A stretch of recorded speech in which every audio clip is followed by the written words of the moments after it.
আমরা ৩০০ আসনে ভালো প্রার্থী খুঁজতে চাই। ইতিমধ্যে আমাদের একটা ইলেকশন কমিটি তৈরি হয়েছে, তারা কিন্তু প্রার্থী সার্চ করছেন। আমরা যেহেতু নতুন দল, আমরা পাবলিকলি অ্যানাউন্স করব যে যারা আওয়ামী লীগ, বিএনপি, জামাত, জাতীয় পার্টি এ ধরনের ট্র্যাডিশনাল দল যেগুলো আছে বা শক্তিশালী দল যেগুলো আছে, এগুলোর বাইরে ভালো মানুষ ইলেকশন করতে চায়, ভালো রাজনীতি করতে চায়, এরকম যারা আছে এবং যারা ভবিষ্যতে দেশের আইন প্রণেতা, আইন বিধানে কাজ করতে চান, এই লোকগুলোকে আমরা কিন্তু আহ্বান করব যে আপনারা আমাদের সাথে আসেন। তো আমরা আশা করছি এটাতে আমরা একটা ফলাফল পাবো এবং ওই সমস্ত জায়গা থেকে, আর আমাদের দলের তো এমনিতেই নেতৃবৃন্দ আছেন, তাদের মধ্যে থেকে আমাদের প্রথম টার্গেট হচ্ছে আমরা ৩০০ আসনে প্রার্থী দেওয়ার চেষ্টা করব। যদি ৩০০ আসনে প্রার্থী ঠিক করতে পারি, এটাও আমাদের একটা অ্যাচিভমেন্ট হবে।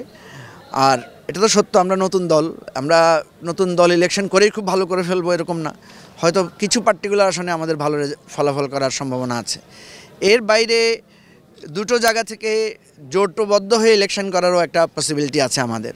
একটা হচ্ছে বিএনপি নেতৃত্বাধীন একটা জোট, একটা হচ্ছে নতুন যে আমরা যারা রাজনৈতিক দল করেছি, নতুন বিশেষ করে বৈষম্য বিরোধী ছাত্র আন্দোলন থেকে নাগরিক কমিটি, দেন গণতন্ত্র মঞ্চ নামে একটা মঞ্চ আছে, তারপরে আরও কিছু নতুন দল আছে যারা নতুন রাজনীতির কথা বলছি।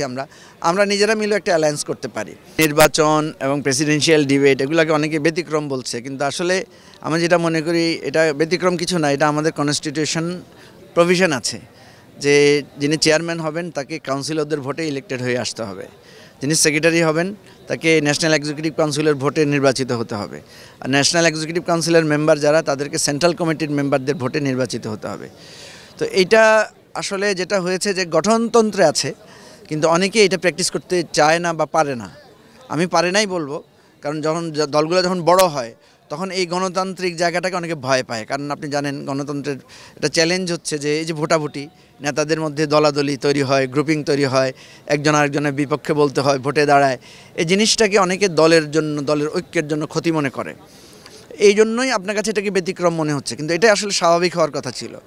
আমরা যেহেতু নতুন দল, আমাদের দলের মধ্যে এটা নিয়ে কথা এসেছিল যে আমরা এই ধরনের ঝুঁকিপূর্ণ কাজে যাব কিনা।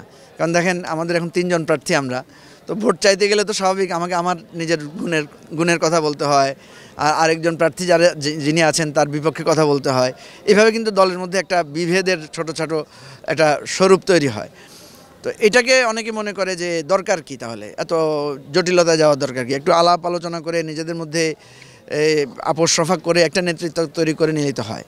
তো আমরা যেহেতু আমাদের গঠনতন্ত্রের বিধান এটা আছে, এবং আসলে এর বাইরে যে ব্যবস্থা, সেই ব্যবস্থার মধ্যে কিন্তু ভালো কিছু নাই। কারণ আপনি তো জানেন যে এর বাইরের ব্যবস্থা যেটা আছে সেটা হচ্ছে একনায়কতান্ত্রিক ব্যবস্থা বা পরিবারতান্ত্রিক ব্যবস্থা। আমাদের দলে এমন কিছু না যে আমরা কোনো পরিবার দিয়ে দল তৈরি করেছি বা ক্ষমতার কেন্দ্র থেকে দল তৈরি করেছি, বিষয়টা না। তো সেজন্য এই ব্যতিক্রমী মনে হলেও আমি মনে করি এটা ব্যতিক্রম না, এটা আমাদের স্বাভাবিক দলের বিধানকে আমরা পালন করার জন্য এই কাউন্সিলের আয়োজন করেছি। আমাদের প্রায় 3000 কাউন্সিলর এসেছেন, তারা ভোট দিচ্ছেন। আজকে সারাদিন ভোট চলবে, কালকে ভোটের ফলাফল হবে, তারা আজকে থাকবেন এখানে। কালকে আমাদের অর্গানাইজেশন বিভিন্ন বিষয় নিয়ে আমরা আলোচনা করব, সামনের দিকে পরিকল্পনা আমরা কীভাবে করব, জেলা কাউন্সিলগুলো আমরা কীভাবে করব, সেগুলো নিয়ে আমরা আলোচনা করব।